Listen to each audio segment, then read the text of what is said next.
Hello there YouTube, this is Bad Fat Panda here. I'm going to be bringing you guys a domination on Quarry this time.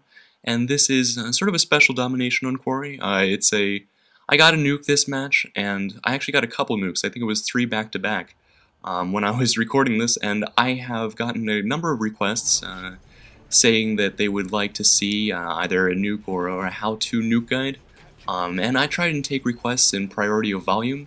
So think about that the next time you're going to make one. I try and get the ones that I get the most requests for out the soonest. So this happened to be a little while ago that I recorded this match. It's been sitting on my hard drive for about a month. But I actually forget because I don't know what prestige I am here. But that doesn't matter. So I'm just going to run down a class setup for you guys that would probably be the easiest way to acquire a nuke.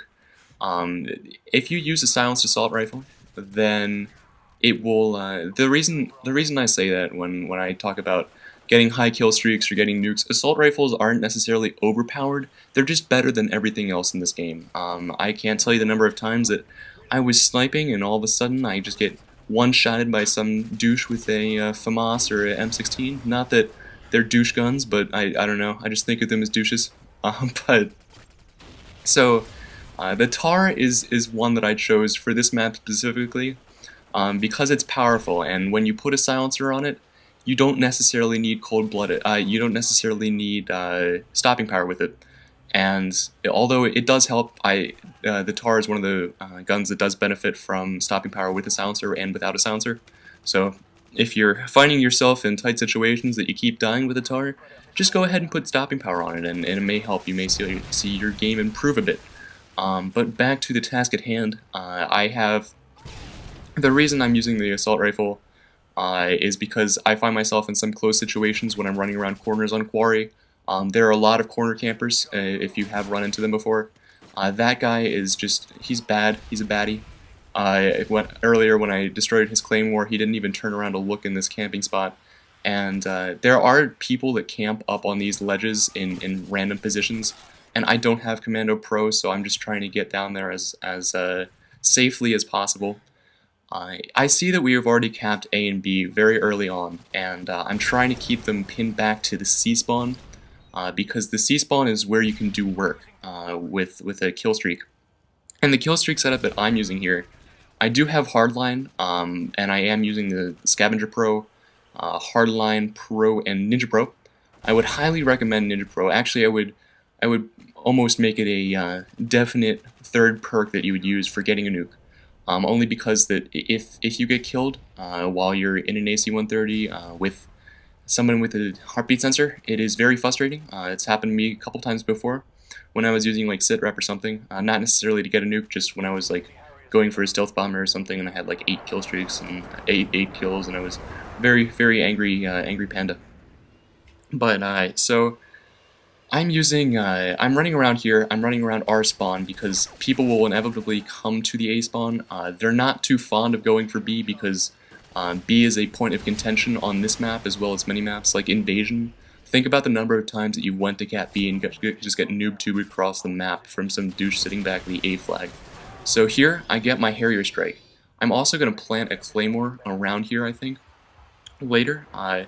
But this is, you may be asking why I'm putting my Harrier strike there. The reason is because the spawns have changed. This team has actually captured A, B, and C. I don't know where the spawns are. I'm assuming that they're spawning back at C. So I'm going to pop it there quickly. And now I'm going to wait. If you're not fond of this, then probably getting nukes isn't for you. I could definitely play more aggressively, and I will play more aggressively toward the end, when my AC-130 doesn't get all my kills. And the reason I'm using an AC-130 is because it is a load of fun. And for Quarry, it's probably more beneficial to use a chopper gunner because the steel on the walls is thin enough that you could penetrate it relatively easily with the chopper gunner and the splash damage and just get multiple kills and absolutely wreck people.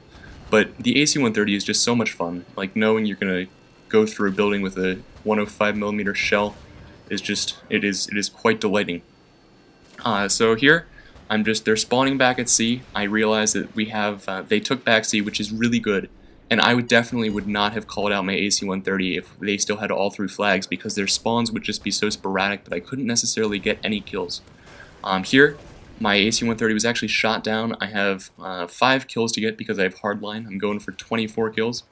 And here, I would also suggest using Claymores for your new setup class, because Claymores are just great. You can just sort of fire and forget. You just pop them down, activate them, and then run away. Here, I noticed that a couple people were spawning and actually running back to A. So I'm just going to be careful. There are a lot of open spaces here and little crevices that people can like to hide out and shoot me. I'm just checking the UAV quickly to see if anybody's popped up, and I'm just sort of gathering myself for a plan of attack that I can get my next couple kills. I just go up to this ledge. I've actually never used this ledge before this match. I'm just looking around. They are spawning back here, and I realize that, so I'm just going to go up the back way and try and get a few kills. I like to use this in demolition mainly, this little side access area, because people are mainly concerned about the ramp and don't necessarily guard here. But I'm just going to run up here. I know that they're spawning back where these gas tanks are, and the gas tanks are already blown up, so I'm not going to have to worry about killing myself with a random gas explosion, which would be that would be not good. So here I'm just going to go flank them, and when you're trying to get a nuke and you're using your Killstreak setup, I would highly suggest using Harrier, AC-130, or Chopper Gunner. Probably Chopper Gunner. I would go Harrier Strike, Chopper Gunner, and Nuke. The reason I'm using Hardline, you may be wondering why I'm using Hardline. It's not a perk that I generally use for nukes. I actually use Cold-Blooded more than anything else, because I don't like to die to people knowing my location. And Hardline is just because I basically unlocked Nuke this level, and I didn't have a chance to switch back my kill streaks to 7, 9, 11, which I was using earlier for free-for-alls the day I was recording this, and I had Nuke unlocked sort of by accident, and I ended up getting a couple nukes. So it's always a fun, delightful thing. I think I went like 3 for 4 out of today, and then switched my class back. But so here, I'm running around. I realize that they're going to spawn around here. There are 2 spawns on Quarry. There's one right here, and there's one over by the gas tanks, and there's one behind the truck over to the, it's basically the north right corner from where I'm standing right now. And I know that there are a lot of people coming. I've killed a couple people, so I know that they're angry and they're probably frustrated and trying to flank me and come at me from different angles. I don't have a Claymore left, so I don't necessarily have, it's not necessarily safe to go through that door. I whip out my TAR again because I don't want to rely on something with a without a silencer to shoot in case somebody else sees me and shoots me around the corner. But thankfully this is actually the last kill that I needed. I see my tactical nuke. I see that we only have 10 points left to win the match, so I call it in. If you guys like this, I highly encourage you to rate it.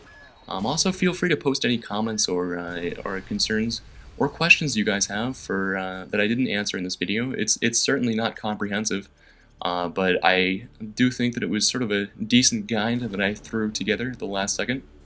So there we go, tactical nuke 188 to 71, and that is game. So if you like this, please rate it. Peace out.